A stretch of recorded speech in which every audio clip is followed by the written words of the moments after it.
Aadusd Unified School District Board of Trustees meeting.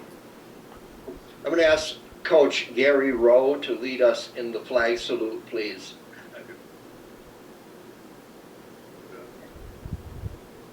Today would be nice.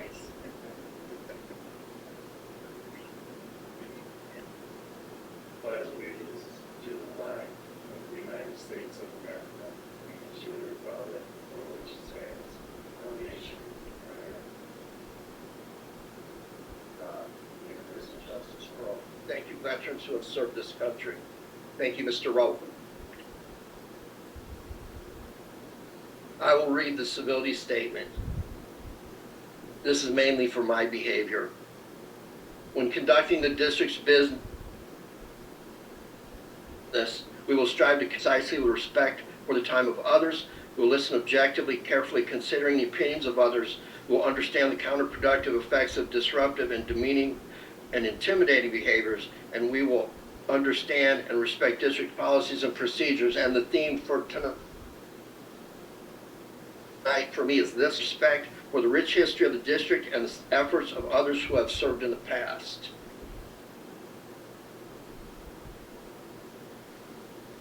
There is nothing to report out of closed session. Are there public comments? Yes, 3 public comment cards that hold. Are they for agenda items or not? 2 are for agenda items, 1 is not, sir.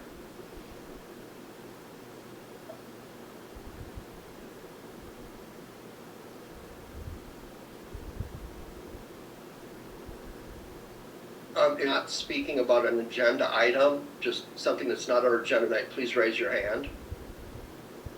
Come on up, Mr. Rowe. You have 3 minutes after you state your name.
Hello.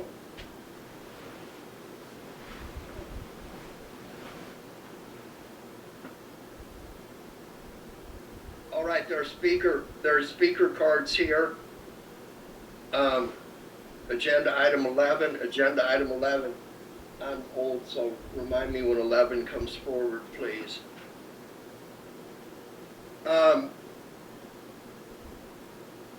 Correspondence supports, Ada, you're on.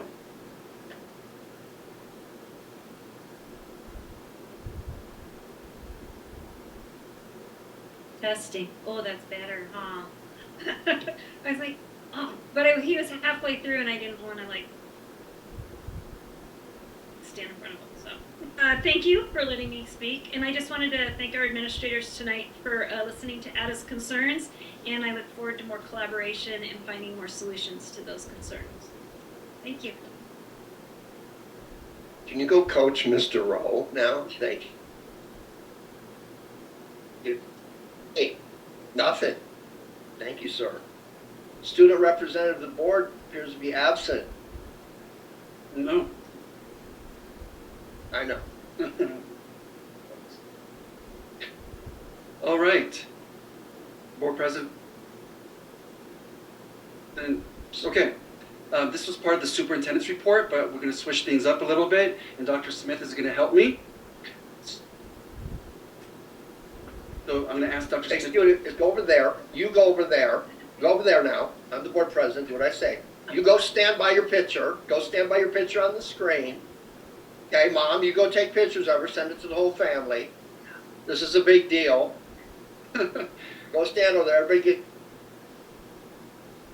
get out of the way.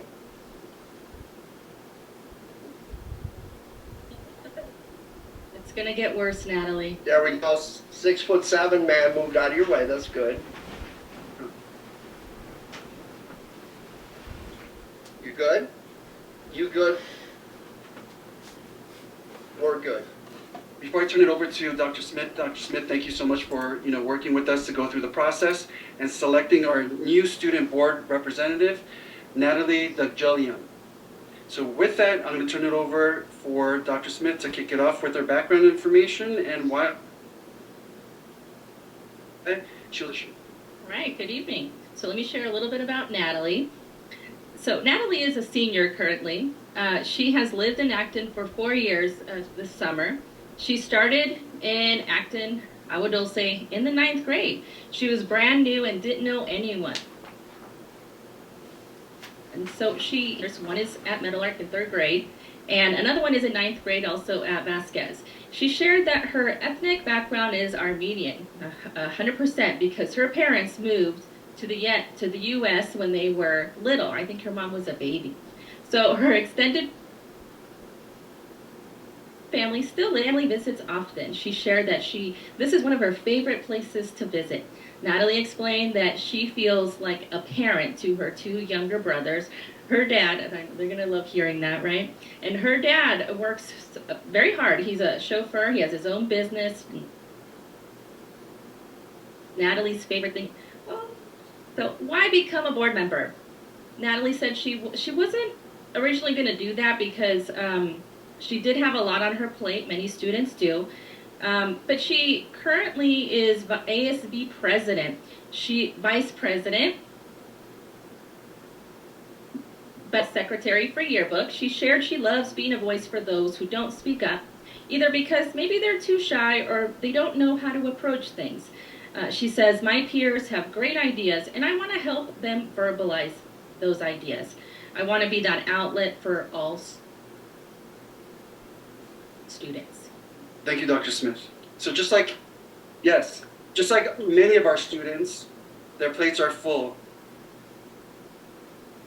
Now Vice President, yearbook secretary, and considers herself Spark's right-hand man person. When teachers share they need something done, she likes to take care of it. She explains she's one of those students that didn't have anyone to talk to and wasn't sure what clubs to join or what to do. Future goals.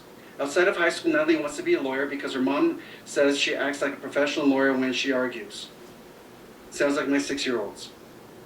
However, Natalie notes that she's merely articulating facts in her defense. Natalie says she is also stubborn,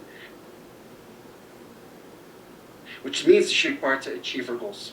She wants to attend a community college first and transfer out to a four-year university to pursue her goals. I'm sure you'll be successful at everything that you attempt, Natalie. Congratulations, and with that, please, yes? Come on up, stand up now.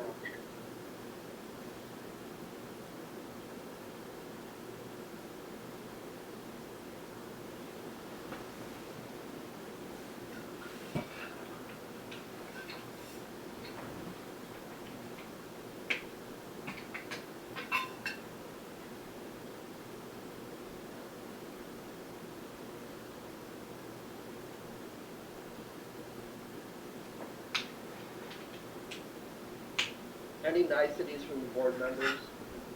Bill? Congratulations, and thanks for joining. I've missed having so many nice to be on the set. No, congratulations, Natalie. We appreciate you stepping up to the plate and, representing all the schools. Thank you. My favorite part of, I'm so sorry, go ahead. No, there's order here, you. My favorite part of sitting up here is having the student voice and listening to everything that you have to say, listening to everything that is going on in our schools, and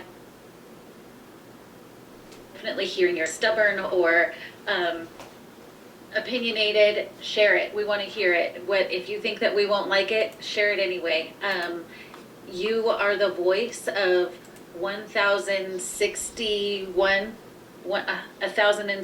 students.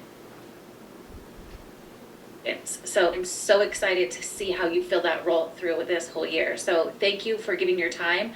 And Mom, thank you for giving your time, your family time, for her to fill this role. It's a big deal, and I'm very excited for you. I'm excited for us, so thank you. Yeah, well,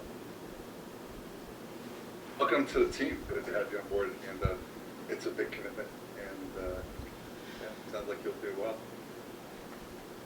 First, it's finally nice to meet someone with less vowels in their last name than me. Next, please remember every kid in the school district from pre-K, special day class, all the way up. And finally, you say you have people coming into the United States that don't live here. Your family visits. Well, bring them over here, and if you want to freak them out, America is like. Welcome. Do you have any comments for us? It's your turn. No, thank you. No, I'm very excited to start my role as student representative. I'm just excited. That's all I can say, really. Thank you guys for. Superintendent report. Thank you, Board President. So tonight I'll focus on 3 goals from our plan: effective instruction and leadership, community engagement, as well as student safety and connectedness, as you see on the screen. Start off with goal 2, effective instruction and leadership. Teachers of the Year is an honors competition spotlighting teaching excellence in public education.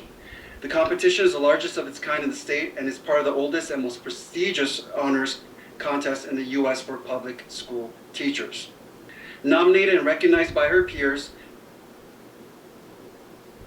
Ms. Michelle for 2024 Teacher of the Year. Unfortunately, she could not be here tonight as she had a family engagement.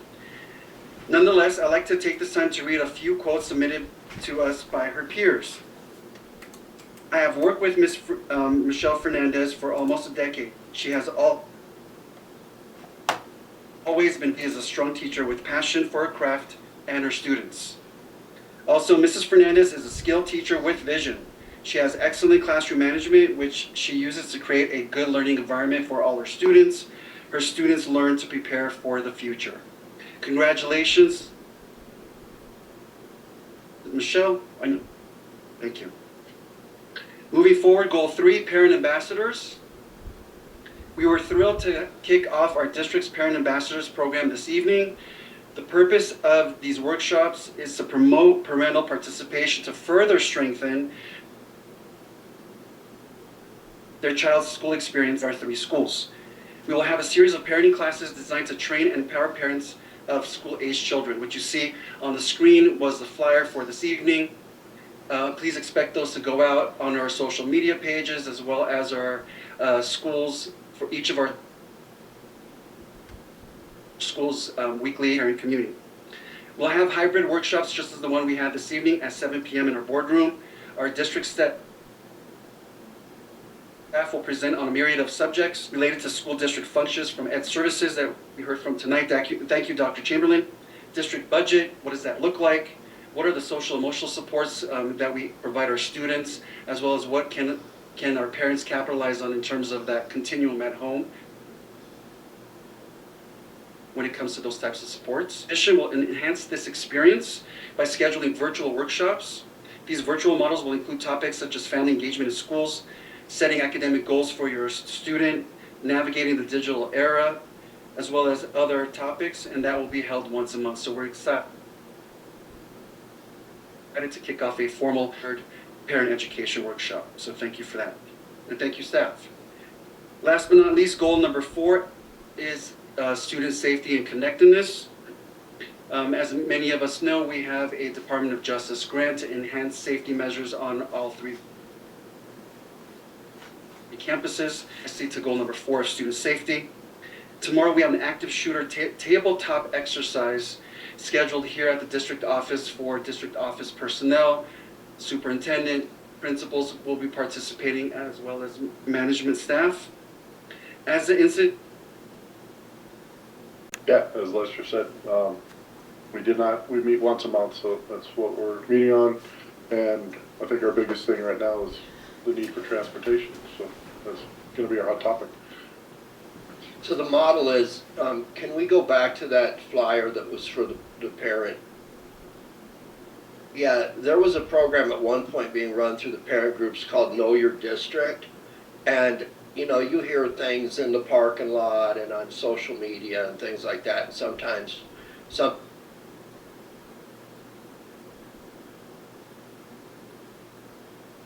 the school and doing the job every day, and when you have an opportunity to learn who those people are and learn what they're actually responsible for, it's a lot easier to understand some of the challenges and celebrate successes.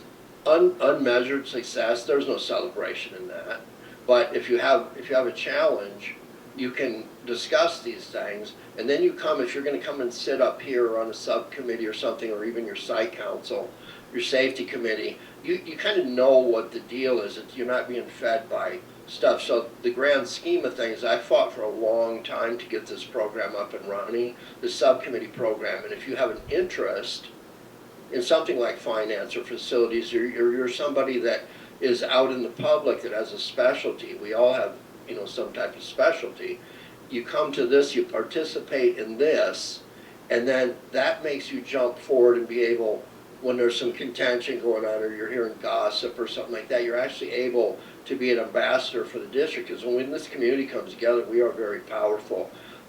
It will be my pleasure the next time we meet, I think, to hear from the education subcommittee, which is board member Taxoni and Dr. DeJesus. Remind me, I gotta see about my cold. Laugh now. He is a doctor. Just not the kind I need.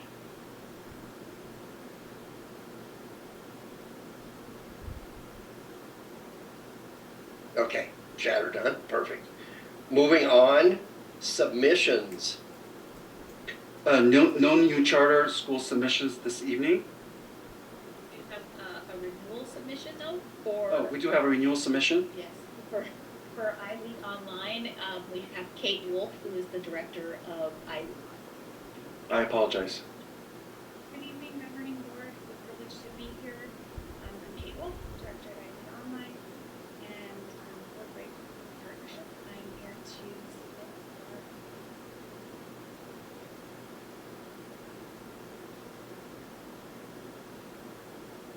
Just so the audience understands, that is a process where there's a charter telling us they want a renewal. There are all kinds of laws about this I won't get into. There will be no questions tonight. I will tell you this, you can bank on it that every question I ask one charter, I'm going to ask another, and they are right to the bone. Make sure that anything that's going on in the charter world does not place my home district kids at risk. Be very clear about that. I'm not out to get anybody except myself, and I'm glad that we have the people in the corner. Please introduce yourself very quickly.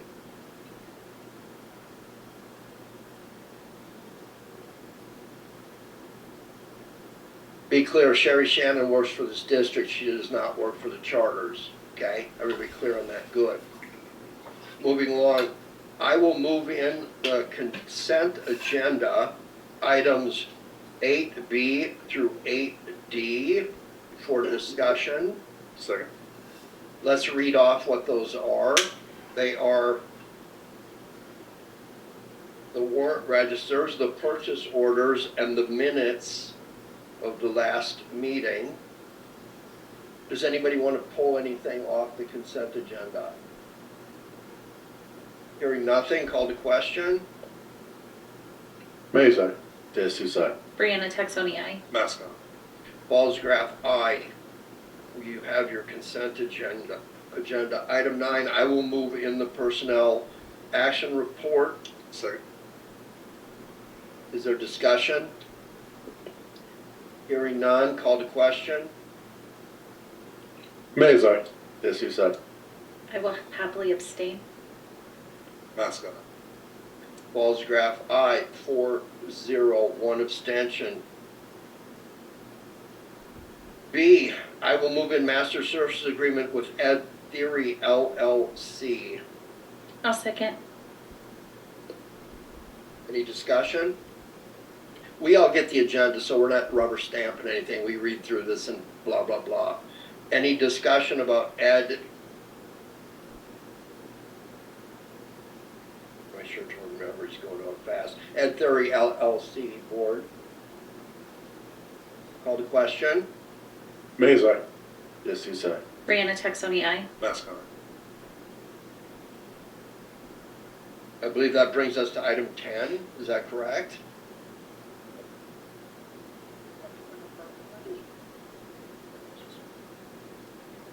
Hang on. Call to question. Didn't we just vote on that? Aye, thank you. Meet Brianna, my babysitter. You don't get much for 50 cents an hour. 10. I said that. Item 10, education and pupil services. This is a hearing. This is not an action item. It is a public hearing on the sufficiency of instructional materials in this school district. Superintendent. Thank you, Board President. School Wait a district. minute. I do need a motion. I am going to open the hearing at 8:56 p.m. I will second. It's 7:56. Thank you. I'm from Wisconsin. It's actually 9:56. Go ahead. Thank you, sir. Wow. School districts are required to hold a public hearing, as we are now, to affirm that sufficient textbooks and instructional materials have been provided to all of our students, Meadowlark, High Desert, and Vasquez, in the areas of math, science, history, and of course, English language arts, which we have. Thank you. Any comments? Anybody want to talk about this? Any insufficiencies you see outside of my humor? Good. I will close the public hearing at 7:58. I'll second. All right, now we're going to do the action item on this same thing. I will move in resolution 2024-25.04, sufficiency of education materials. Second. Is there any discussion? Hearing none, call to question.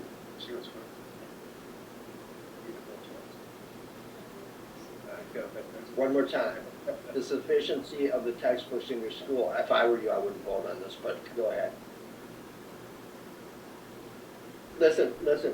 Staff will spend some time with you this week getting you up to speed on what you vote on. And yeah, Okay. Mazak. Jesus. Brianna Texoni, aye. Vasco. Falls Graf, aye. I will move in item C, quote, Renaissance not to exceed $40,805. Second. Thank you. So under Ed Services, the quote for Renaissance, Renaissance is really the platform. What Dr. Chamberlain, our Ed Services Director, is going to review and present this evening is really a component of Renaissance, which is EduClimber, which really kind of elaborates on our MTSS, multi-tier systems of support process at our school sites. And if approved, this will be coming out of the Learning Recovery Emergency Block Grant from the district. Dr. Chamberlain, thank you. Thank you. Good evening, board. Thank you. So EduClimber will be replacing Branching Minds, and it is an MTSS collaboration and support platform, and it meets our LCAP goal for providing high quality education system for all our students, focusing on high academic rigor with a multi-tiered system of support. So when I say MTSS, that's an abbreviation for multi-tiered system of support. It also meets our LCAP Goal 2 by eliminating barriers to student success and maximizing learning times. It helps us to engage all students and family and connect and empower active participants in a safe and healthy school climate. So EduClimber is an MTSS collaboration and management system. It's an interactive management system that will help us strengthen our MTSS and our PBIS implementation efforts. It will provide us with academic and non-academic data. It helps us evaluate and monitor our intervention systems and its effectiveness, and it helps us monitor, progress monitor through an equity lens.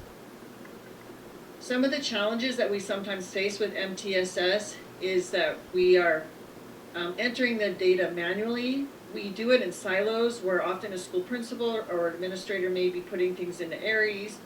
Our attendance clerk is putting attendance into Aries. Our counselors are putting some of our social-emotional data into another system. So it kind of isolates our teams at times, and it makes it hard for us to communicate and collaborate on what we need to do to move our students forward and to support them. It also leads to kind of delayed feedback.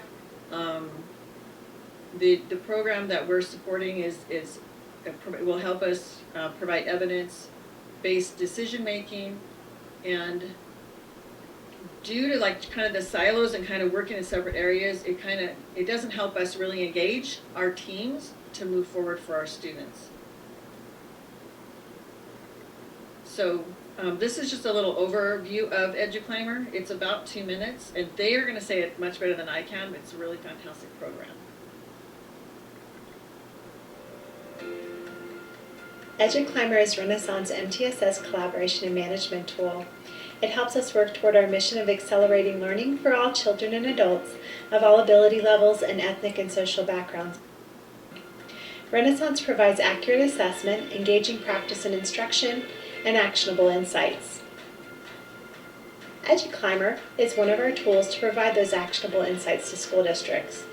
It brings together academic and non-academic data, giving us a picture of the whole child.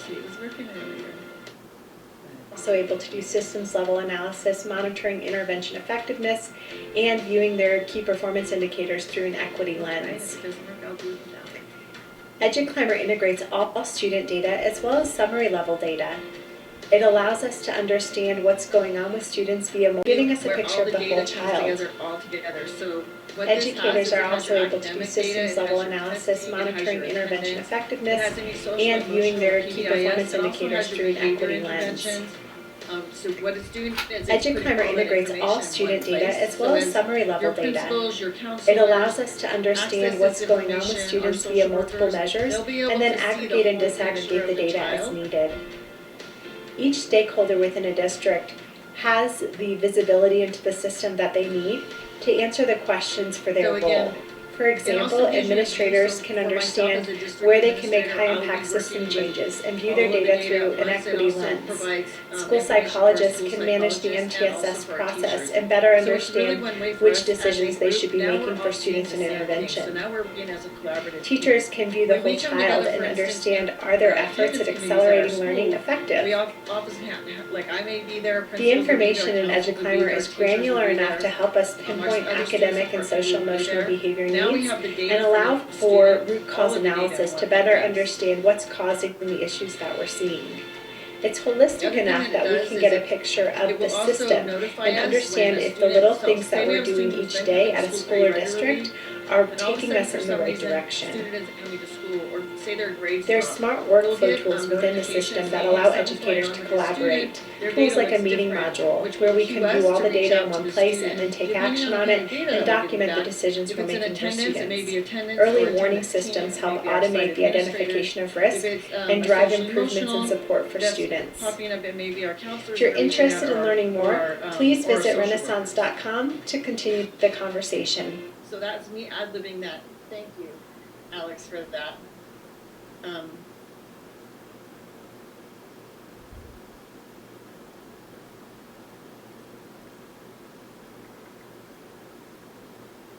So this again is showing you some of the things that were in the video. This is just an up-close screen that's showing that on the screen when you have the information for the student, you have their historic and academic data, you have information on their social emotional, which is just coming from our PBIS, which is our positive behavior interventions. You have your attendance there, you have behavior incidences, and you're able to look at multiple years of data for each student, and you're really able to see the trends for students. It gives you the opportunity to really aggregate and analyze the data.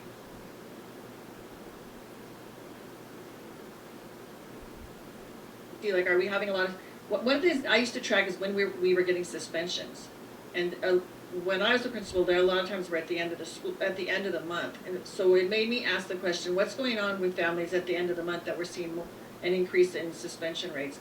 It could be that students are, parents are just, that's sometimes when we haven't gotten paid, so maybe we're struggling financially, which can cause stress in a household, which can cause stress for kids. So we really kind of dug into that. So this really puts all your data, like if a student is having a attendance issue, are their rates falling? It gives you the whole picture to really be able to look at everything. It'll help us to track our interventions, because now instead of doing things by hand, we have an information system that we can actually put the information into and really create that intervention plan and support that student.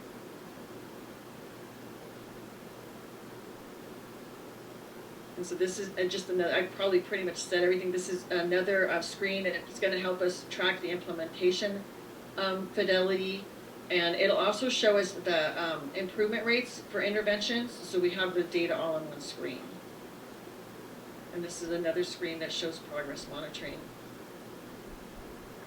And so these were all in that video. So this too is showing you, this is a whole group of students. So we use iReady as a diagnostic, as well as Renaissance as a diagnostic, beginning, middle of year, to track our data in math and English language arts. This puts all of that information on one page by subject area, so we can look even as a school and a district, what are our areas of growth, so we're supporting our students and planning our instruction based on the needs of our students. And then I spoke a little bit earlier about the early warning system, which is going to monitor for us and let us know if there's some changes in a student's attendance or in their grades, or if they're struggling social emotionally. And it will also give us a way to communicate progress with our educational partners and our parents. And this is going over the cost. We didn't renew with Branching Minds. The cost is about the same. The first year, the implementation cost is a little higher because of the technology piece. And then after that, it'll be $11,000 and $10,000, which is what we were paying for Branching Minds. We didn't renew with Branching Minds because it really wasn't filling our needs. It wasn't as much of a whole child thing, and we weren't able to get the data really out to our sites. And so this just goes into a little bit where we have our silos over here. These are the EduClimber solutions. How it's automating the data, it's integrating the data so we have it all in one place. It's helping us foster collaboration, so we're supporting our students. thank you very much for listening, and do you have any questions? Board members? None for me. I'm good. So I'm familiar with Data Central, and this looks like Are you familiar with Data Central? No. Okay, this looks the same, and I'm on the MTSS Tier 1 and Tier 2 team at my job. So, being able to get the data, match the data, fill the holes, and essentially start all over, right? That's the goal. So there definitely has to be a place where you can get the data easily. Otherwise, it's just not happening on campuses. So anything that's going to help you and school sites retrieve data easily is awesome. Does this talk directly with Aries, or how it does? Yes. Yeah, and it talks directly with Renaissance. Well, it's a Renaissance tool. It also talks with iReady, so that when we do our beginning, middle, and end of year assessments, that data will automatically feed into this program. Yeah. So the assessment data automatically feeds in, the day-to-day grade data, like the actual grades? Not the day-to-day. No. Semester grades may, so I'll have to look into that. We were really looking at the data from SBAC, that we were really looking at the attendance because that's an area of focus for us. I'll check on grades. I know that Aries, it aligns with Aries, so my thought is yes, because grades go into Aries. Mm-hmm. So I would think yes, but I don't know exactly. I'll double check. I can email you the whole board tomorrow if you would like that answer. That's it. It was just a curiosity. It's not going to make or break. Now I want to know. For me, when I'm using it, when I'm pulling grades, I pull on the progress and on the quarter, and I put them into my spreadsheet for our team. So like that's my job on the MTSS team, is gathering the data and distributing it out. So that's why I use that part of it. It does help. But to be able to analyze attendance data as well, to feed into that, that's really cool too. Yeah, it'll have the PBIS data in it too, so as we're doing intervention, we create intervention plans for students. It will help us progress monitor students in that lens as well. So it's the attendance, the assessments, and the social emotional. Mm-hmm. That's really cool. Yeah. Can you remind me where the funding source is coming from? I will defer to Dr. Sinmarkian. They're learning recovery emergency block grants, so it's one-time funds for the purpose of enhancing this type of environment for our students. So government restricted funds. That's correct. Restricted funds, correct. Right, and this it'll be paid for 3 years, so we'll be 3 years out. And the ongoing cost will be equal to what we were already paying for. Yeah, yeah. It'll be right around 10,000 moving forward. I think it's fantastic to get all the data in one place. I would be curious to see at some point all the different systems that we're paying for and how they're all connected at some point, because I know when you have multiple systems out there, things tend to get lost, or at least things get orphaned and unused. Yeah. At So times. we don't have a lot. If something's not working for us, I don't renew it.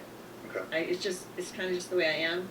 So I would like to hear more about that. Yeah, when we're offline, I'll be happy to share with you, because I know exactly what we're using, and then on the back end, things that we have kept, I track the data to see how much our staff is actually using it, and interview people, send out surveys, talk to our principals to see, to make sure. And if we want to keep it, then we need to get more people to use it. Like, it needs to be worth, That's 100% it needs right. to really be student focused and be driving our goals for our students. That's exactly the way it would need to be. Do we have a projected rollout date? At this semester, so January. Yeah. You'll be able to get all those systems connected by then? Well, it probably will be our fantastic IT people. That won't be me. But, we have some new, we have iReady math implementation. We have learning without tears, which is the writing. We have a lot of new things that teachers are implementing, and those are big lifts for teachers. So we thought waiting till the semester would be better. Sure. Because it can, you can get a little overload on programs and things. My only other question is more for the IT side of it. Do we know where our data is going to end up? Is it going to be on site? Are we hosting it on our own servers? Is it going to be cloud-based? That they're gonna be hosting it themselves? Okay. And we've done a security questionnaire with them to make sure that they're going to be keeping it safe and they have the proper insurances.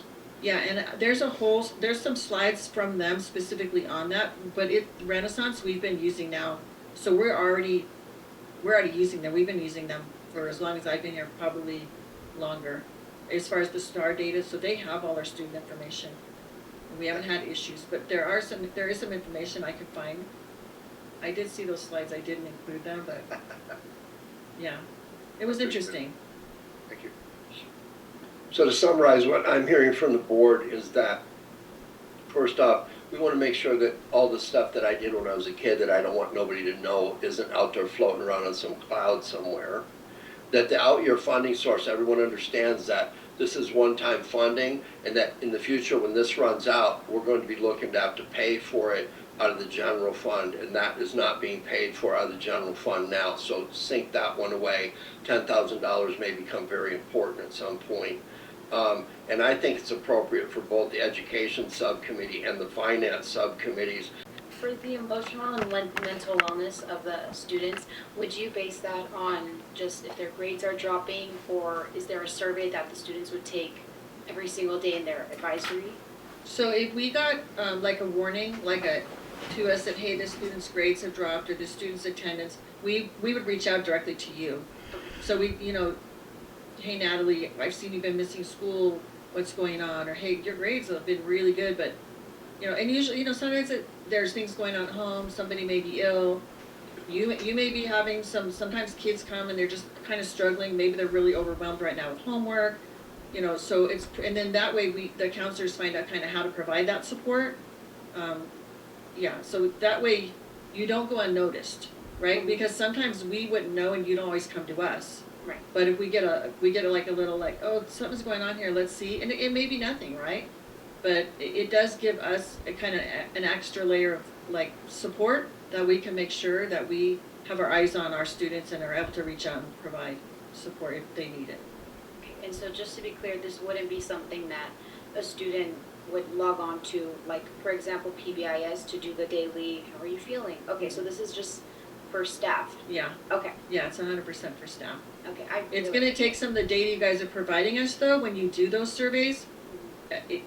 That will feed right into this. So now, right now, we're getting it in silos. We're just kind of getting, if we know something's going on with you, we look in Aries, we look in all, and we see what are your grades, what is your attendance, we can look at everything, but it's separate. And now it's just me looking. Where now with this, it pulls our whole team together. I really like it. I just was wondering if there's any student thing to it. Yeah, no, we don't have another thing for you. I know you guys are doing a lot already. We do appreciate it. Anyone else? Move again. Good, good, good. I want you to know that I am a firm believer in parent and student rights, especially privacy. I'm the champion of that.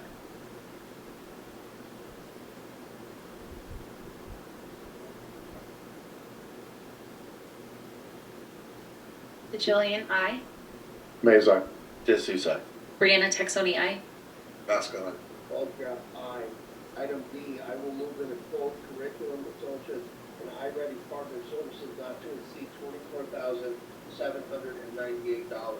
I'll second. Second. Thank you. Dr. Chamberlain, don't go too far. If approved to be funded, this will be coming out of, again, the Learning Recovery Emergency Block Grant, and this provides assessments for our students. Dr. Chamberlain, any comments regarding iReady?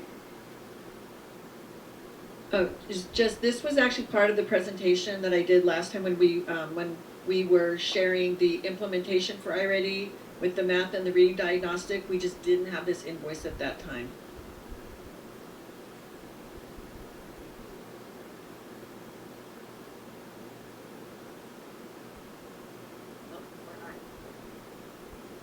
Jillian, aye. Mays, aye. D'Souza. Brianna Texoni, aye. Mascot. Baldcraft, aye.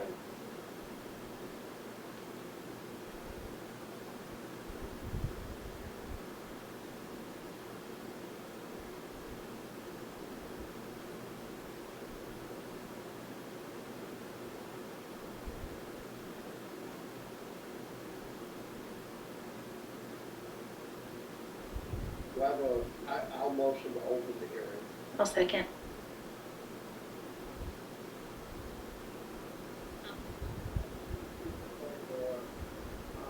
I've been prepared stuff like this, and I haven't actually had people stand on the phone and buy stuff that was exactly what it was like.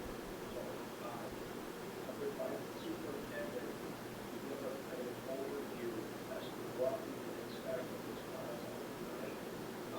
There are certain things that the board will do, there's certain things that the board can't do.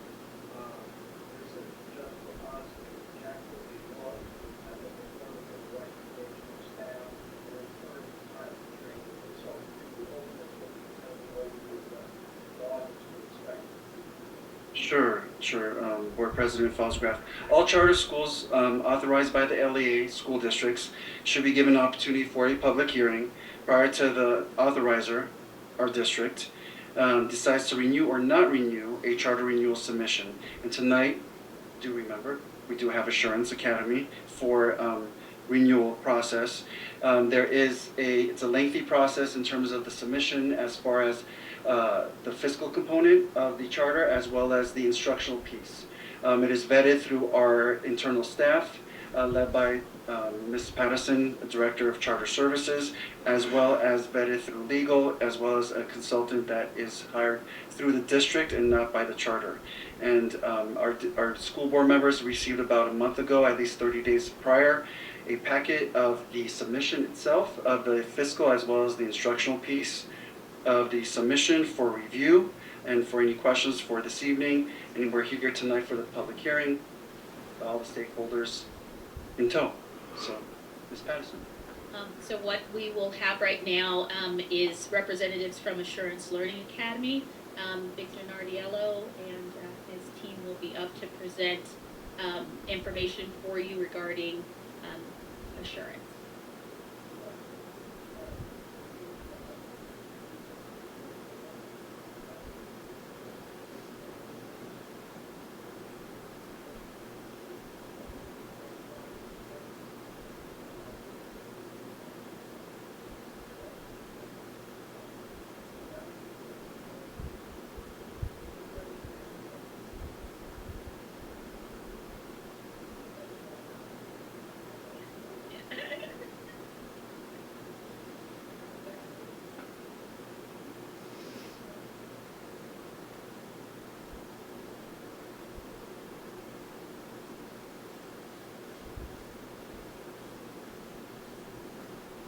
Hi, my name is Leah Garcia.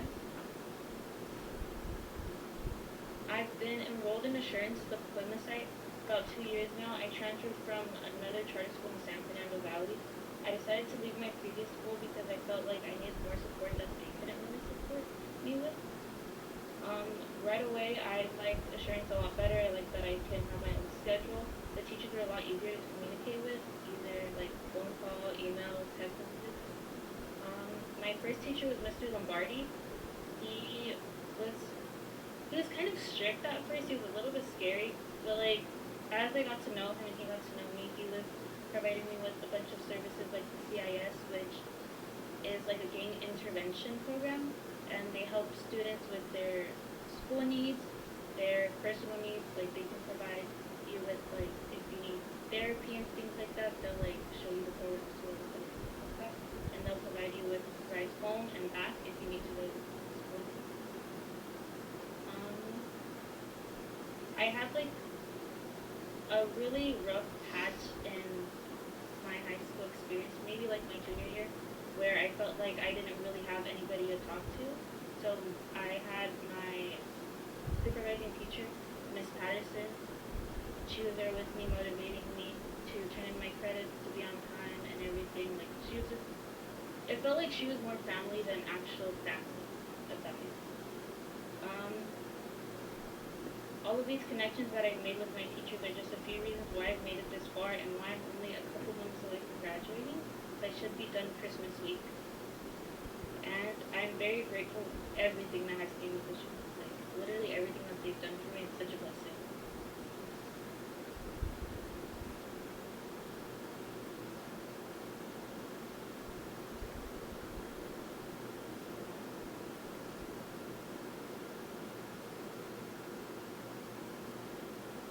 My name is Andrew Rivas, and I've been attending Assurance Learning Academy for 2 great years.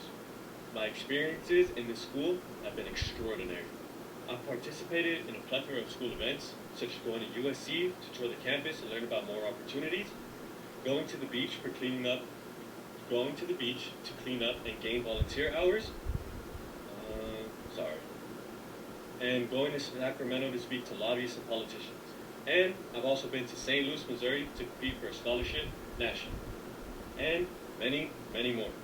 Many opportunities have been given to me at this school that have helped change and shape who I am today. For example, student leadership, getting asked to join the regional leadership team, JAG, culinary arts, and gaming club. Our site leadership has shown me how to become a leader. The regional leadership team has helped me show my leadership skills and prepare activities for people to enjoy. JAG has helped me become more professional and learn more about the real world and how certain things work once I graduate. Gaming and competition. Also, when I came to this school, I wanted to become a firefighter. Now, my goals are still the same, but I want to join the military first to help financially support me through this journey. I've also met a lot of dedicated teachers and students who have pushed me to strive and become more accountable for my actions. Overall, this school has changed me drastically and helped me become a better person. Thank you for your time and attention.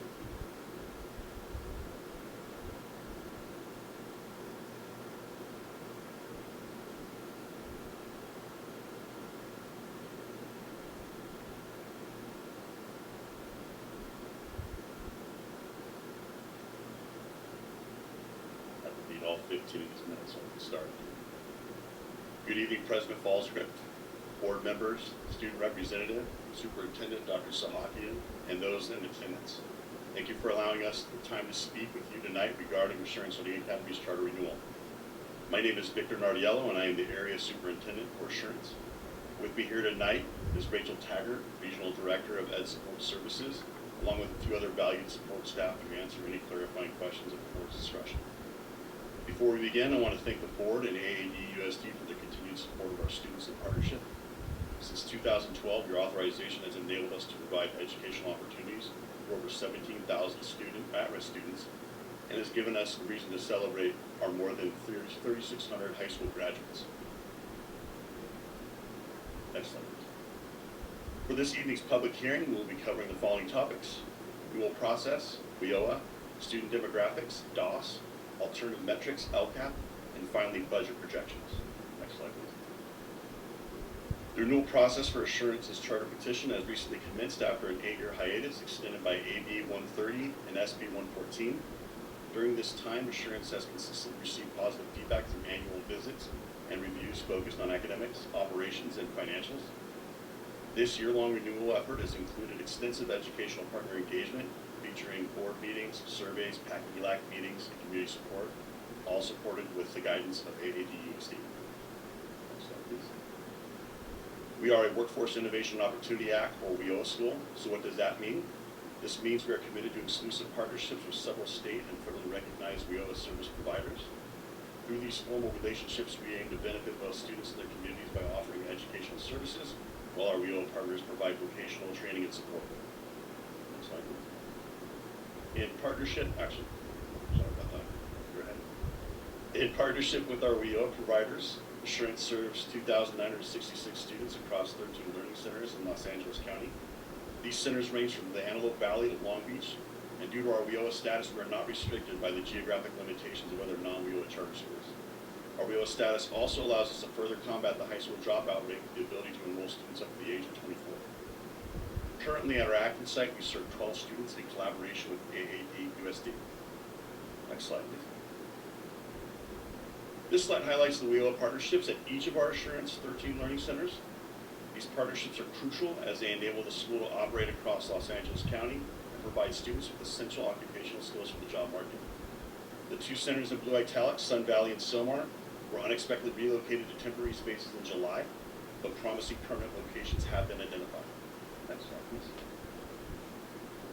As a WIOA charter, Assurance aligns its educational and college career preparation programs with local workforce system goals for youth. These goals include career exploration, education guidance, skills training in high-demand industries, and employment preparation and placement in post-secondary or workforce training. Assurance offers a curriculum that blends career readiness, workforce development activities, and corporate academic standards, and all students receive mandatory instruction in partnership with our real support providers.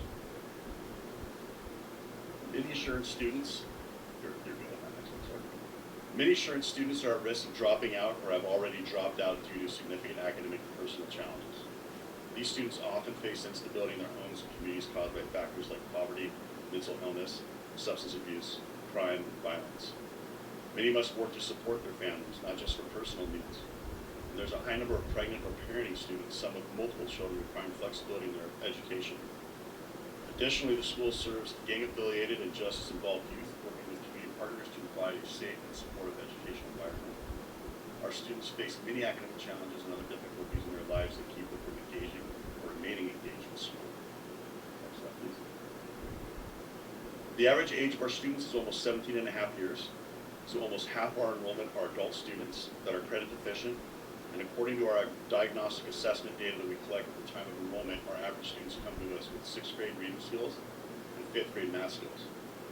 As you can see from the students we serve, it is clear our admission policies are free of barriers and exclusionary practices. Assurance does adhere to the California Education Code, admitting all students who wish to attend, especially those students with the greatest academic needs. Next slide, please.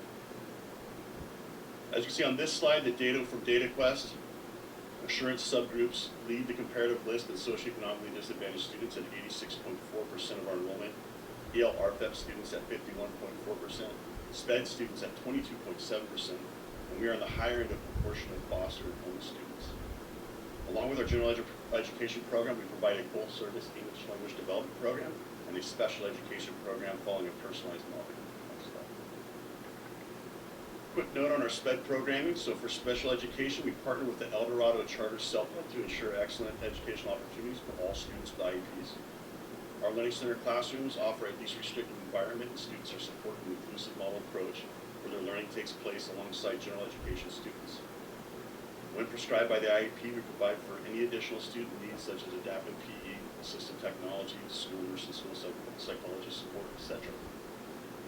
In addition to this, all students with disabilities have access to one-on-one appointments with their teachers and supplemental instruction support with special education paraprofessionals. Students access all these supports and services through pre-planned in-person and on rare occasions virtual appointment structure. Finally, we take pride in ensuring our parents and students are aware of the rights and protections afforded to them by IDEA and California Ed Code. Moreover, our internal compliance procedures are strong and ensure deadlines and standards are met. We are also a dashboard alternative school status for DOS school. So what does that mean? DOS status is a special consideration required by state law for those schools that qualify by having a student enrollment where 70% or more of the population fits into one or more high-risk criteria categories.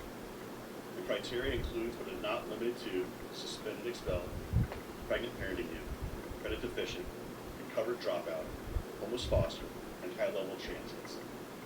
Assurance current unduplicated DOS student percentage is 85.2%. Next slide, please. As a criteria for renewal, Assurance in collaboration with AAD-USD have agreed to the following alternative metrics for renewal. As a DOS charter, Ed Code section 47607C7 requires a charting authority to consider a DOS school's performance on the dashboard, as well as alternative metrics. These alternative metrics are to be mutually determined by a charter school and its charter authorities. Assurance in collaboration with AAD-USD have agreed to the following alternative metrics for renewal. That is CAS performance growth and participation, English learning process progress indicator or LP growth, Northwest Evaluation Association or NWA math assessment growth, Algebra 1 Illuminate assessment growth, DOS 1-year graduation rate growth, and success rate growth. Our areas of alternative metric strength have been identified as CAS participation, performance growth on our Algebra 1 Illuminate assessments, growth in our success rate, and performance growth on our NWA math assessments.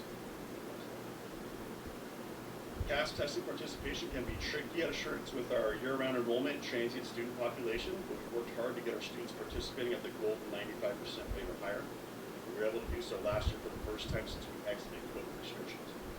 Although not yet published, our internal data collection points to the board participation rate being slightly above 95% as well. Next slide, please. 79% of our students that completed an Algebra 1 course were tested with our Illuminate benchmark assessments, and they demonstrated growth when comparing pre- and post-assessment data. We do recognize that we need to increase the sample size of our students taking these assessments for Algebra 1, and we look forward to that future growth. Next slide, please. The success rate metric tracks the percentage of students either graduating or staying in school, whether at Assurance or transferring back to their home school. Due to high student mobility throughout the year, Assurance mostly monitors this rate. For the past 3 years, Assurance's success rate has maintained a percentage above 86%, and we consider that a strength of our program. While there was a 3.3% decrease in the 22-23 school year, early data for 23-24 indicates improvement. We attribute the 3.3% decrease to further correction in the wake of the pandemic fallout and the associated reduced graduation requirements that AB 104 reported for third year and fourth year high school students. Next slide. Over the last 3 years, Assurance's NWA math assessments have generally showed positive results in reading and math. We're looking at our reading assessment results for the 21-22 school year. We saw a 3% increase in average Lexile growth. For the 22-23 to 23-24, average growth measurement was maintained. For mathematics, we saw steady growth for each school year than next. While we're pleased with continuous growth in mathematics, we're still committed to maintaining that growth and providing further professional development and resources for our literacy, ELD, ELA, and mathematics programs to teach greater needs of the school. Our opportunities for alternative metric growth include our DOS one-year graduation rate, CAS performance, and ELD graduation rates. The DOS one-year graduation rate measures the percentage of identified 12th grade.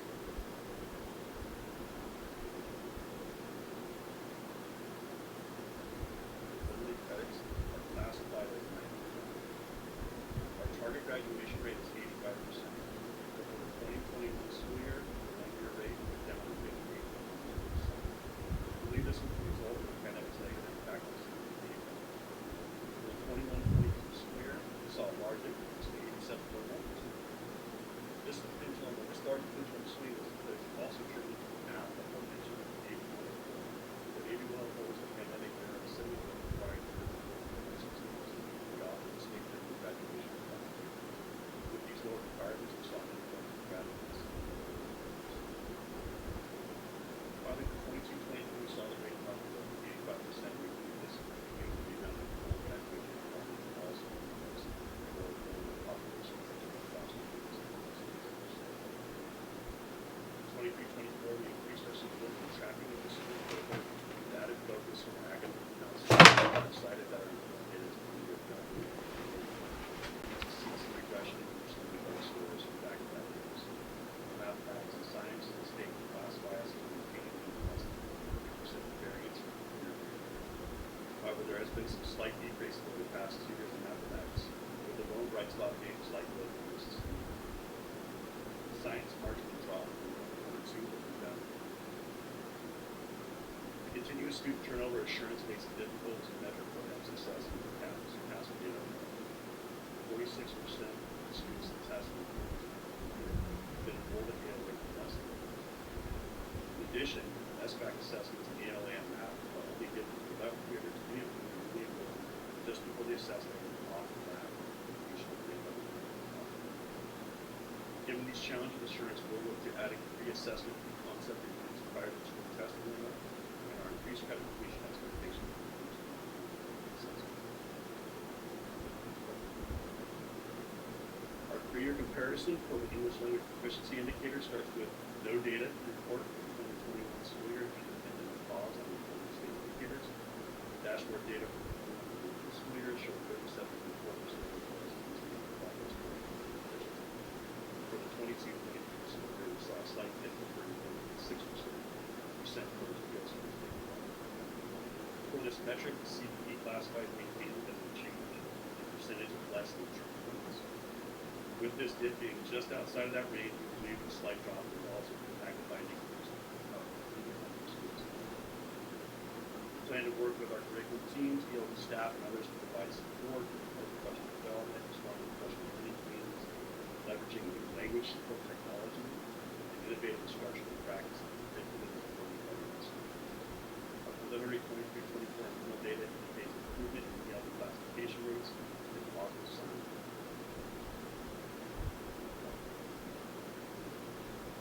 As required by the state, insurance develops and maintains an LCAP plan for the school year. Our LCAP goals focus on academic progress, quality career readiness, student retention, and educational engagement. On the screen, you can see Assurance's 3-year budget and enrollment projections demonstrate a positive financial outlook. Assurance's 12-year history has shown both positive enrollment growth, financial stability, and showing fiscally sound and inclusive budget. In addition to the charts on this slide, it's worth noting that Assurance have become a reserve about 20%. We are committed to maintaining this 20%.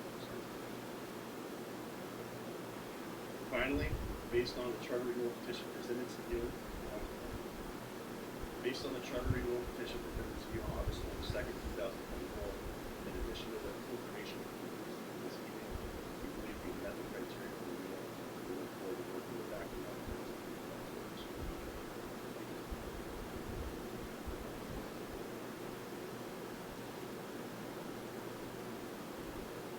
Superintendent, what's next?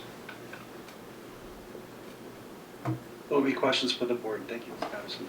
Okay, before we start, I have a statement to make.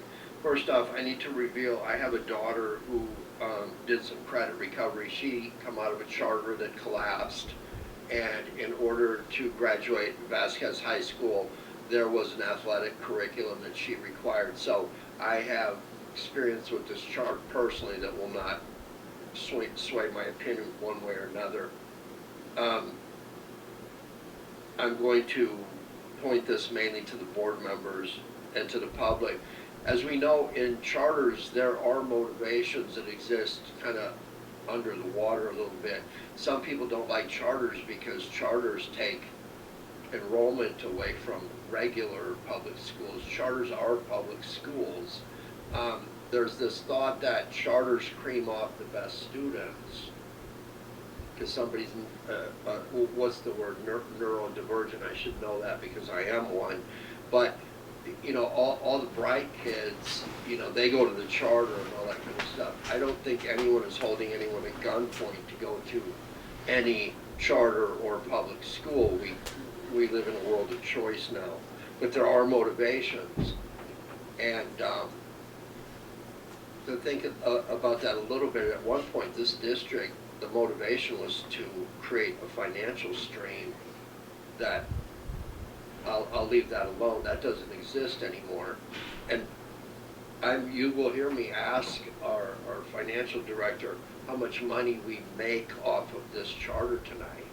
And if the answer is anything other than zero, I will not be happy. We're not in this to make money at all. I'm in this to hear that those kids right there have an opportunity to go out and become taxpayers in a world where they're self-sufficient in a marketplace, in a work environment that is extremely competitive and being taken over by robots now. And so I'm serious about that. It's difficult to work in a public thing where people are asking how much IA can I use to write my report to city council. I mean, hello, that's the work environment now. But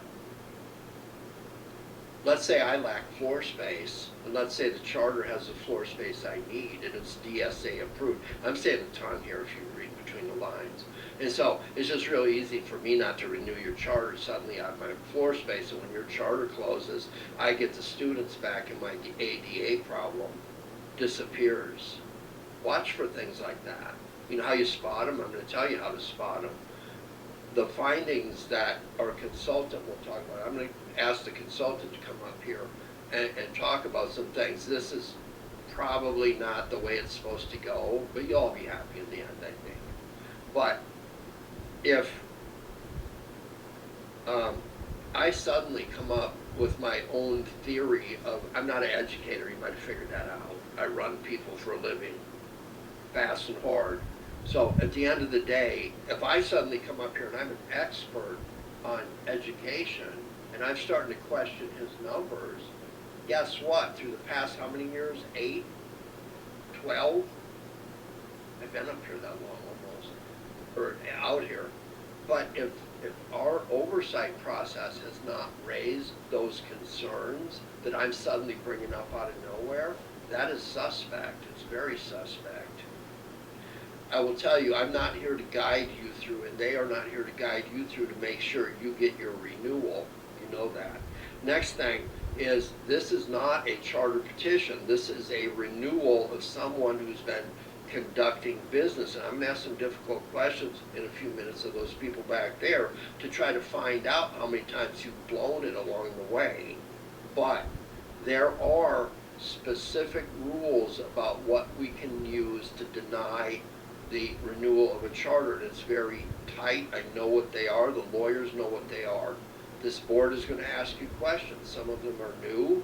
I don't think anybody's not qualified to be up here. They may not understand exactly what you do. That's why they'll ask questions. I don't mean to be cynical, but I've seen people go to prison over this with my name on it. So at the end of the day, I'm going to turn it over to our board members and hear their questions and comments, starting with Bill.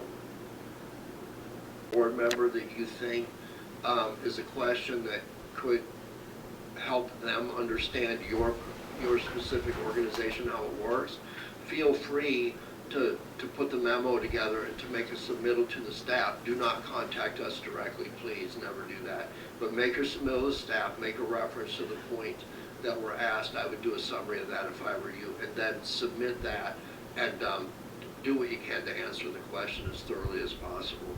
George. Brianna. I actually don't have questions. Thank you very much.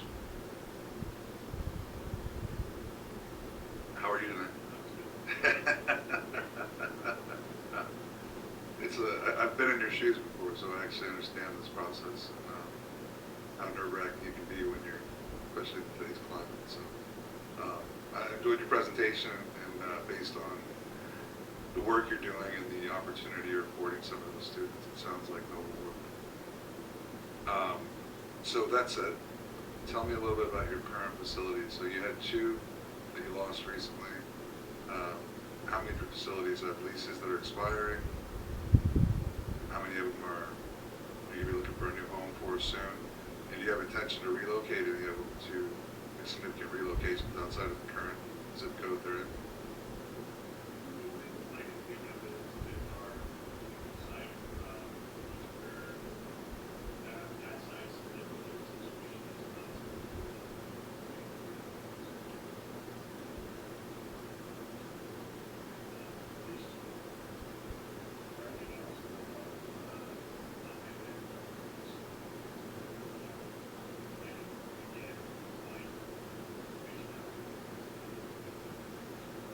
I think the concern is that you're not going to get renewed and then end up moving, 100 miles away and opening up a charter somewhere else like you were just renewed for your current facility.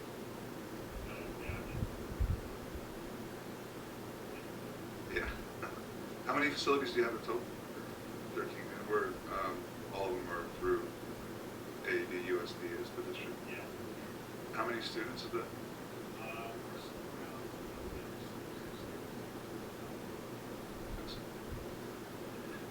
A couple more questions.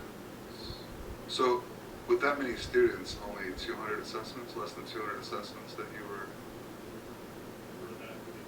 That's right. Yeah, that's the number of the students they actually do. Okay.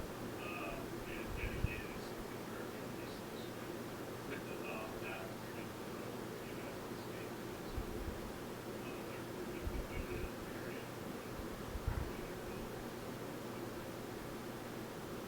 Okay. Another question, please. Ready? Let's party, brother. This is a really weird question. So in this 13 group thing, is there one of them that kind of acts like is the overseer that would appear to us like to be a school that, but in the background, you got the main administrators over there, and my back of house management agreement, I'm getting a principal pay at 7 different schools? You know what I'm asking you.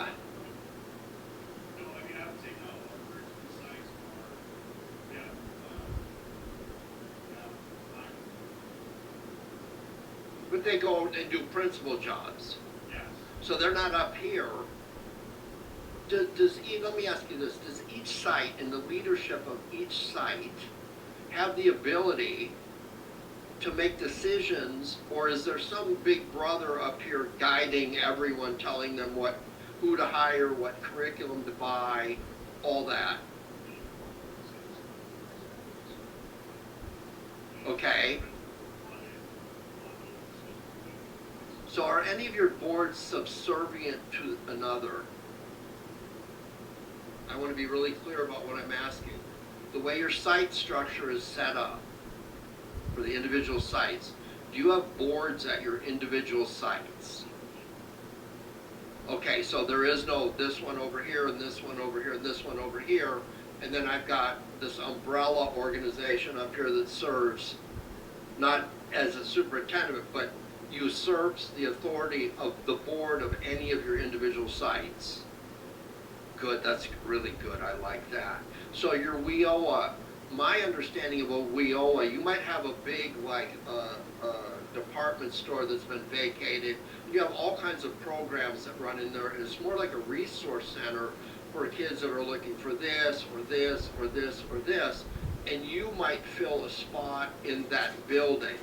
And then when the main person who's running the 50,000 kid program starts running out of room, they just don't have room to say, you know what, we can't renew with you. Is that really what's happening here in some of these places where you're losing floor space?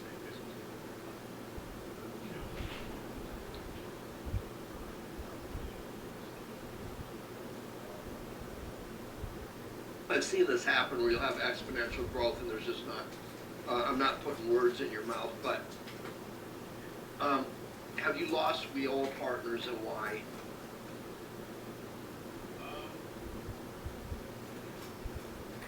Let me help you. Guys, WIOA exists. There are federal grants given out to certain companies and businesses, and those companies in turn fund this type of organization. And sometimes the funding changes, sometimes the partners get in and out of business. I believe Walmart is a big WIOA partner because you're actually employing people who are coming out of charter schools. So the question I'm asking, my measure of whether you're effective or not, have you lost any big WIOA partners?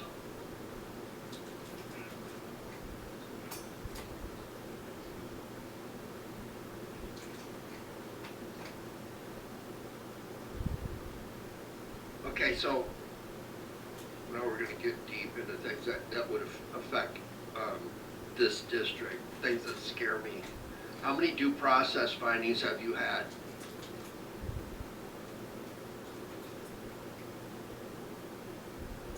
Did you have any due process settlements? You know, we can get on the internet right now and jump into the Department of Justice and find this out. So please include that in your statement. Please, thank you. Okay, this is old stuff, but California Civil Liberties Union, or whatever they call themselves now,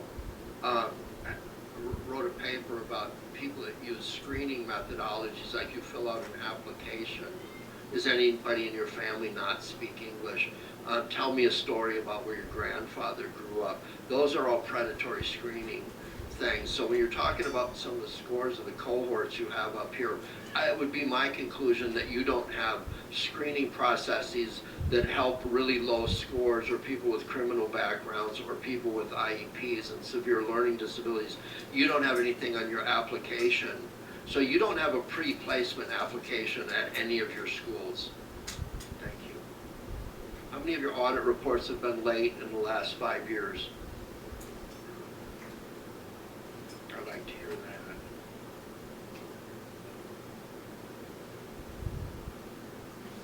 Do you have court-ordered students?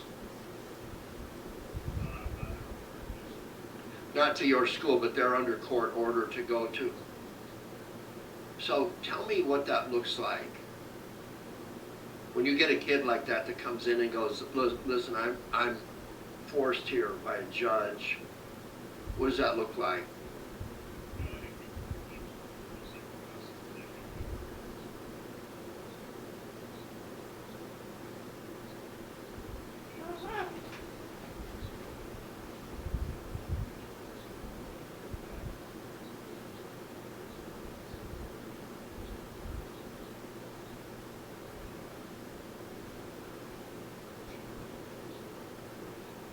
Are you capable and willing to take any students this board unnecessarily finds to suspend for cause defined by state law?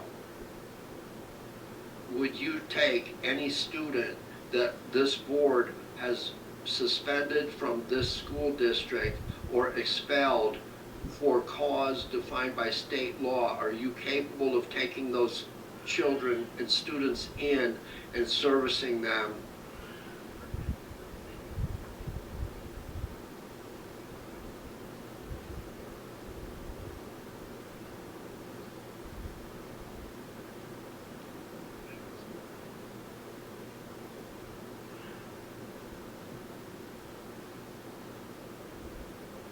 Okay, would you characterize your cohorts, meaning the group of kids that up here we know your class is always what your class is? Are you an advisory? Am I in advisory? Yeah. Every student at my school is in advisory. Good. I'll be talking about that in a little bit. So, would you characterize the cohorts that there really isn't much of a cohort because these kids are coming and going? It might be court order, it might be credit recovery, it might be. Tell me what stops you from having 10 faces in one classroom that will be there at the beginning and at the end, and then tell me what you think that does to scores.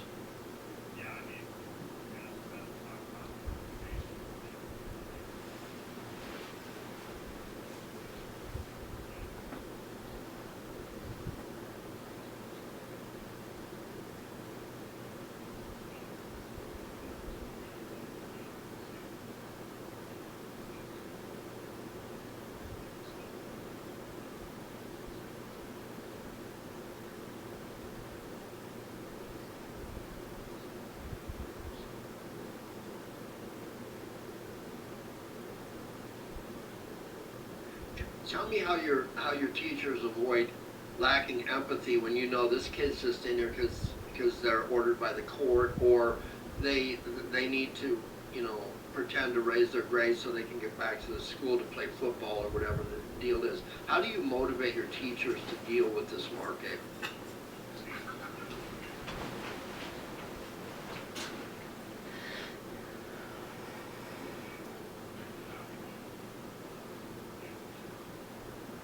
Services not to exceed $20,000. Sorry. Thank you. So CSFS reviews the fiscal component of charter petitions. They also determine if the petitions have. So staff recommends the approval not to exceed $20,000 for the services to continue. Discussion, questions? Is this outside of Sherry's contract? Yes.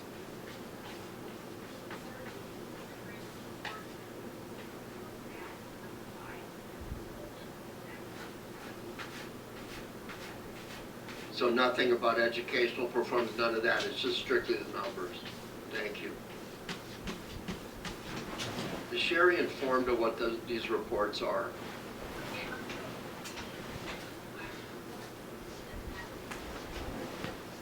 So the purpose of this would be Sherry has enough experience to say you can't have $2 and address the needs of 20 kids. Okay. Anything else? Call to question?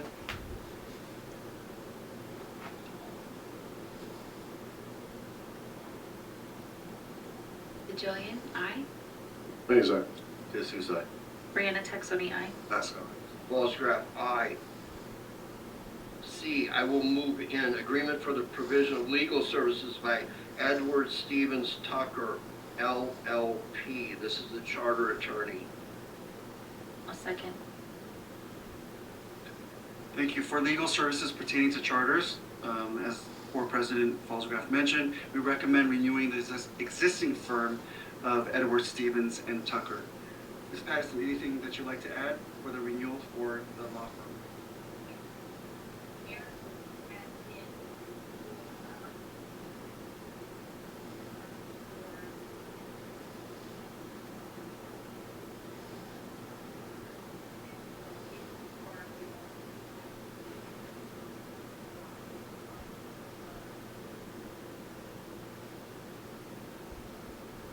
Questions, comments? Mr. Eric is a Harvard Law School graduate. In Newhall versus Acton Agua Dulce Unified in the appellate court, he saved this district almost $500,000 when he revealed that the motivation for the plaintiff was actually based on a loss of student-related revenue and not so much the quality of the program that the Einstein Group was offering. He is a charter attorney. It's you guys' job to make sure that he's objective, but he's a brilliant young man. Call to question? DeJillian, aye. Mays, aye. Jesus, aye. Brianna Texoni, aye. That's not. Question, is there what's the limit on this contract? Oops. Am I missing it?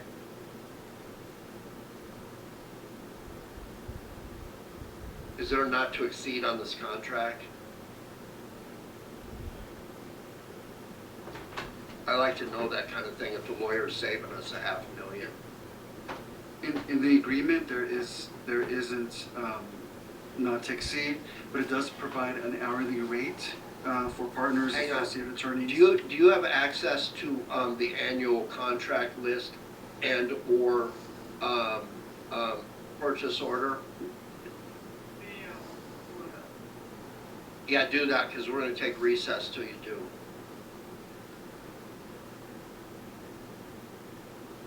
Take a break, guys.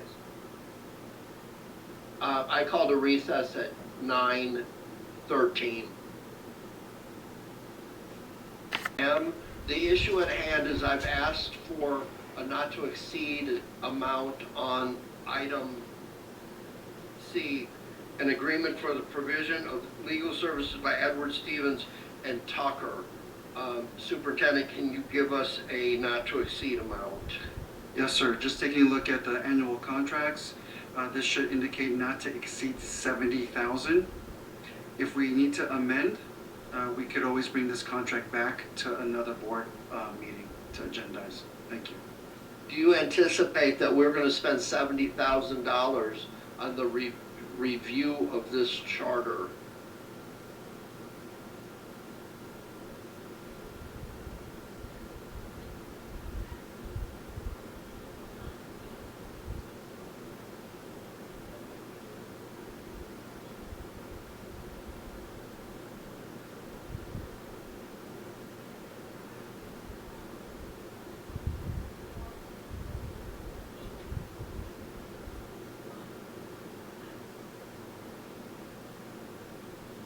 So to characterize this is the first time you're going to see charter renewals or petitions pretty much in the last 8 years probably. And so the maintenance of charters along the way and annual reviews by an attorney is one thing, where this is, and so you're telling me that the 70,000 is collective of all the charter business that would probably come this year. Okay. So that said, this is an amendment to an agreement for the provision of legal services by Edward Stevens and Tucker, LLP, not to exceed an amount of $70,000. If you approach anywhere near that, we're going to want to know about it long before it happens. Thank you. Is there any discussion?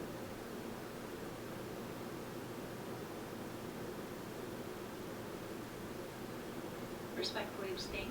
Joanne. There we go. Thank you. Mays, aye. Jesus, aye. Brianna Texoni, aye. That's good. Falsgraf, aye.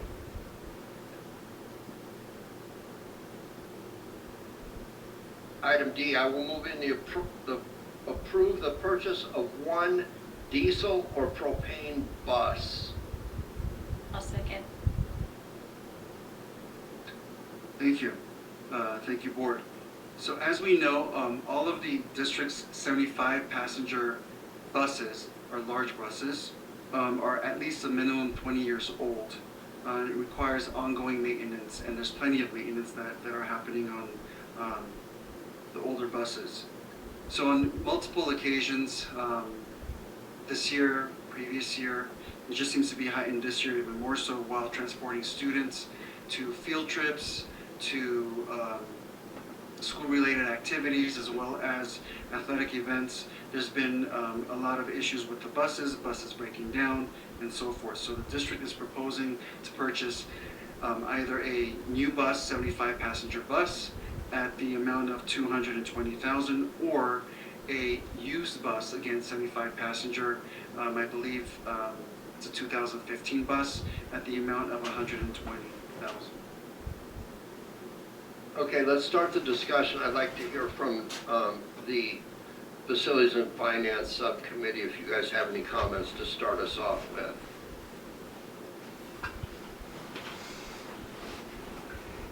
Buses have certainly come up as a transportation need. As Dr. Sakian said, majority of our fleet is very old.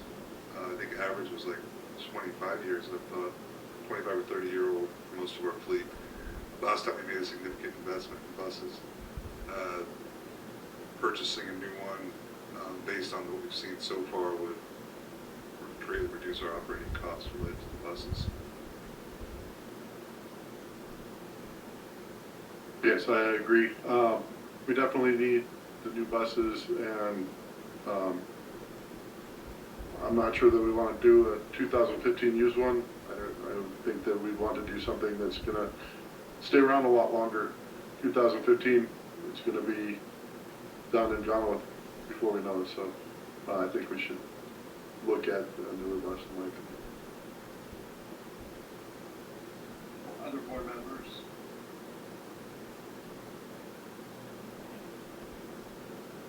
I'd be super excited to ride on a new bus. So, as a board president, I think that we should give staff the leeway to look at what immediately provides the most relief. You follow what I'm saying? There it is again. Listen to me. So, I would say that we would make the purchase that provides us the most significant relief in the short term, would be my recommendation. So this is a general fund expenditure of 60%, and the other 40% is the, explain that to me. It's the Expanded Learning Opportunity Program, where 40% will be funded of that program. It's mainly for bringing students from Meadowlark as well as High Desert to the after-school program that's hosted here at the district office. Okay, so it's a consider, so 40% is enrichment, correct? Yes. Where does sports fit into that definition? Well, that would be the other 60% where we have the flexibility of using that bus for other activities, whether it's for sporting events or taking students to field trips. Okay, thank you. Discussion? Anything else? Call to question? My only comment on it would be, I assume we're going to make the right decision for the district as a whole for whatever we do purchase, but I think there will be differences between the total cost of ownership, 10-year, 5-year cost of ownership, depending on which decision is made. So I would assume that we're looking at the total cost of ownership over the 5 or 10, or whatever the life expectancy is of the bus that we're looking at. Correct. Yeah. You don't have to answer it now, but I assume that you're doing that. I've worked with you a bit now. I'll have some comments like this in my board member comments. So we'll do call to question. DeJulian, aye. Azar. Yes, who's aye? Brianna Texani, aye. That's gonna. Volsgraf, aye. It's time for everybody's favorite board member comments. Bill. Welcome, Natalie. Very much happy to see you here. And then just, again, the football game last Friday. It was a great game. It was a great turnout. And it was fun watching the boys and the strength that they've gained. Especially Mr. Mascone's son dragging 4 kids across the field was kind of the highlight of what I saw.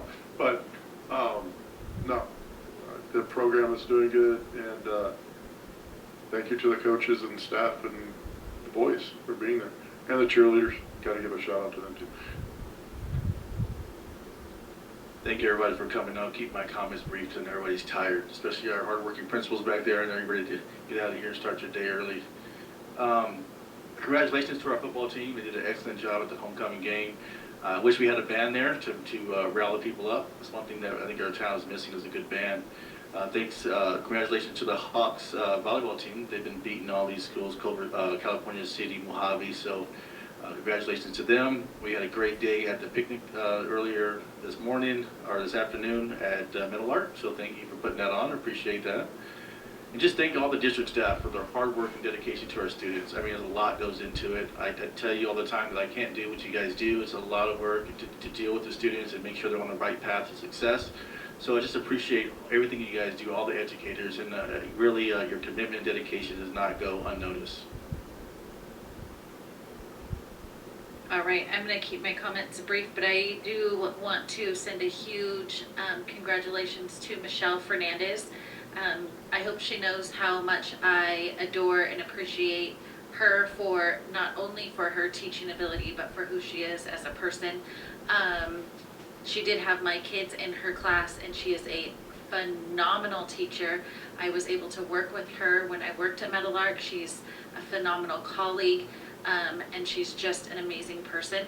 So huge congratulations on Teacher of the Year, and I wish that we could celebrate big. You deserve to be celebrated big, and you deserve to be shouted from the rooftops. So congratulations, Michelle. And then, yes, congratulations to football. That was a huge win. It was fun. I couldn't talk after. I don't know if you guys aren't sitting there. When I'm talking in the microphone, I talk and I yell, and my favorite thing is to yell touchdowns, and then I shut that, and then I have to turn my microphone on and be, you know, a calm announcer again. It is so fun to watch. It's so fun to call those names. And I just want to thank the football families for again, allowing me to be a part of it, because it is definitely a big part of my life and my family's life. So it was a great game, and I don't typically look at scores, so I think as long as kids are out there having fun, playing their hardest, and learning something, it's going to be a great game. So I'm looking forward to the rest of the season. Definitely looking forward to getting out and watching some of our other sports going on. We have great kids, great parents, great athletes, and we just have cool stuff going on. So thanks for letting me thanks for letting me be a part of it. Yeah, it does seem like there's a lot of magic that goes on in sports in our community, and I can't tell you how awesome it is that High Desert has a sports program that's as strong as it is. George said, we've been going to a lot of the volleyball games, and they're just killing it. They're having a good time doing it too. So it's really fun to see. You know, just when you think about, you know, all the sports programs that are happening over at Vasquez, you think about the football team, almost 20% of the student body over there is involved in some way, either a cheerleader or as a player. And just so you know, the national average is 6% is this involvement for athletes in football at a school. So we've got 12% of the student body involved in playing, and with the cheerleaders, it's almost 20% of the student body all involved just in that one activity that goes on. And most of those are multi-sport athletes, so they're moving over to baseball immediately, they're moving over to track right after that. So continue to invest in that, continuing